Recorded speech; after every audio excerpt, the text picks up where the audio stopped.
Que la pandemia en manos de Gustavo Petro, a usted que le tocó enfrentarla, ¿cómo sería?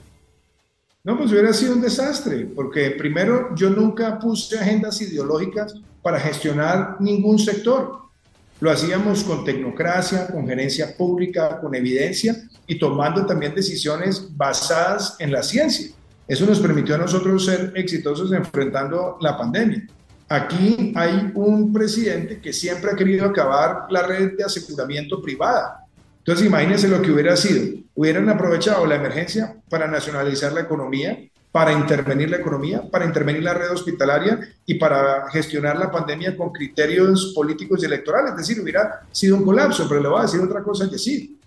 Nosotros cerramos el año 2019 con un superávit fiscal primario, el menor déficit fiscal desde que existía la regla fiscal, y habíamos logrado duplicar el crecimiento económico frente a lo que heredamos en el año 2018.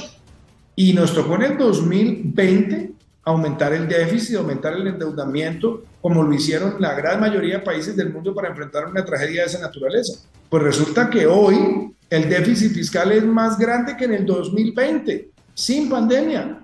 Y hoy el nivel de deuda es más grande que en el 2020 sin pandemia, lo cual quiere decir que hoy tenemos una pandemia en el gobierno nacional que está llevando a una situación de debilitamiento de las finanzas públicas que nos tocó hacerlo en el manejo de la pandemia para poder garantizar la protección de la red de seguridad social, pero teniendo una agenda de reactivación que nos dejó en el 2021 el año de mayor crecimiento económico de nuestra historia y lo propio hasta agosto del año 2022. Aquí lo que estamos viendo es cómo un gobierno lleno de prejuicios ideológicos destruye la salud, espanta la inversión y debilita nuestra economía.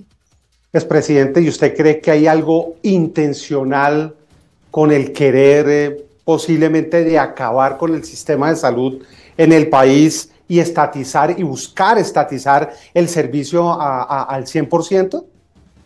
Es que todos los gobiernos que se han regido por los paradigmas del socialismo del siglo XXI buscan acabar la participación de los privados en las actividades económicas y sociales. Eso es una característica del socialismo del siglo XXI. Entonces, claramente el interés que han tenido es el de colapsar el sistema para tratar de reconstruirlo a la fuerza bajo los prejuicios ideológicos que tiene el actual gobierno. Porque de otra manera no hubieran cesado los pagos oportunos a la red de aseguradores, ni hubieran afectado los pagos a la red hospitalaria, ni tendríamos la situación de escasez de medicamentos. Y yo lo he dicho que ese es uno de los patrones que ha tenido el socialismo del siglo XXI, que le gusta, antes de los años electorales, en sus primeras administraciones, generar un caos y un colapso para tratar de vender que ese caos y colapso obedece al pasado y que ellos son esa ave fénix que va a salir de las cenizas. Y así lo han hecho electoralmente en Bolivia, en Ecuador, en Venezuela, en Nicaragua, en muchos lugares. Entonces no podemos comprar esa tesis, tenemos que ser claros en defender que si bien el sistema de salud era siempre perfectible y mejorable, nosotros teníamos un sistema de salud que nos permitió enfrentar la crisis más grande en más de 100 años y que se hizo con un sistema de aseguramiento donde teníamos agentes privados y agentes públicos y lo hicimos exitosamente. Y que lo que hoy es una crisis inducida está llevando al mayor colapso histórico del sistema de salud en Colombia en por lo menos más de 4 o 5 décadas.